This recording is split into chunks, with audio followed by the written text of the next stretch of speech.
စဉ်ဗိုလ်လုံးနေ့နေ့တဲ့တနိုင်မှာကျွန်တော်တို့စဉ် FM ရဲ့ပြည်သူ့ကြတာပြည်သူစကားစင်တွေမှာထုံးနှင်းတင်ဆက်ပြီးတော့မှဖြစ်ပြီးတော့ဗိုလ်လုံးနေ့ည9:00နာရီဝန်းကျင်တောက်ကြနေတယ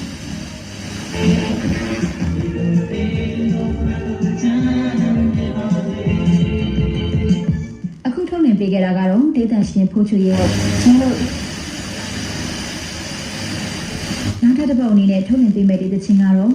အစိုးရ train ရာကိုဒီဆိုထားတဲ့ချစ်သူရဲ့တချင်းဆိုတဲ့သချင်းလေးပဲဖြစ်ပါတယ်။နောက်တော့ဆင်အားပေးကြပါအောင်ရှင်။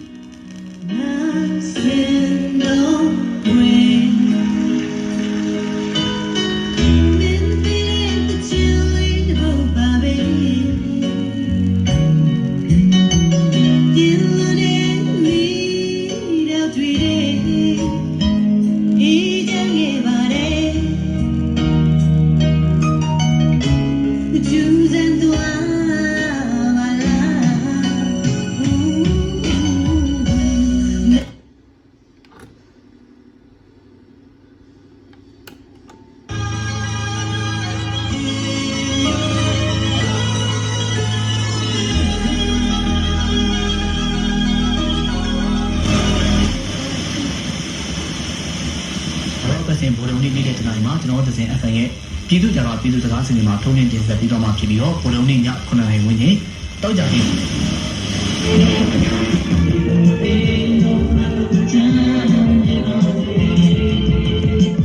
အခုထုံးနှင်းပေးခဲ့တာကတော့ဒေသရှင်ဖိုးချူရဲ့ချင်းလို့နောက်ထပ်တစ်ပုတ်အနေနဲ့ထုံးနှင်းပေးမယ့်ဒီသချင်းကတော့အစိုးရ train ရာကိုဒီဆိုထားတဲ့ချစ်သူရဲ့တချင်းဆိုတဲ့သချင်းလေးပဲဖြစ်ပါတယ်။နောက်တော့ဆင်အားပေးကြပါအောင်ရှင်။